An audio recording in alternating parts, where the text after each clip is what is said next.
Gagal merupakan sebuah bukti bahawa seseorang itu berani mencoba, berani untuk keluar dari zona nyaman menuju zona baru yang penuh dengan tantangan.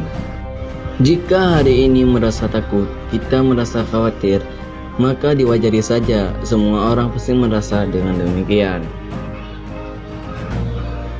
Namun tentu hal itu tidak bisa dijadikan alasan untuk kita melakukan apa-apa. Jutaan orang di luar sana bisa menikmati hasil terbaik mereka. Itu semua karena mereka berani melawan rasa takut dan rasa khawatir. Kita mungkin juga bisa melakukan apa yang mampu mereka lakukan. Tentunya jika kita mau dan berkomitmen untuk mengusahakannya.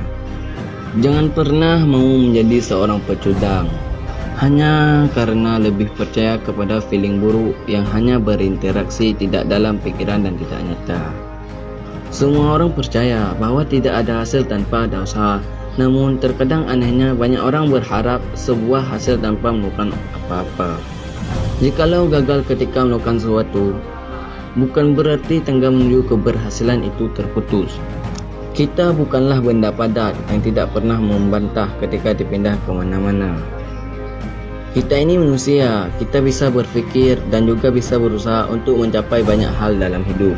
Tak peduli dengan omongan dan hinaan orang lain, kita juga memiliki hak yang sama untuk bisa berhasil dalam segala bidang yang kita tekuni. Anggap saja orang-orang yang menertawakan kita di saat kita gagal adalah sebuah arus yang harus kita lawan. Tentunya bukan dilawan dengan cara ditanggapi, melainkan dengan cara didiamkan. Layaknya kita mendengar suara jangkrik di tengah malam.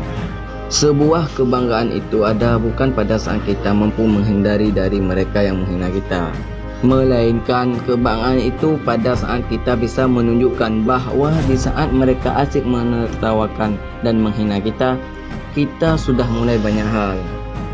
Hingga ketika mereka berhenti menghina kita, mereka dihentikan oleh sebuah hasil yang kita capai yang tak mereka sangka-sangka. Boleh ulang. Yo, berarti anak yang pilih dari aku ya. Dua-dua ni.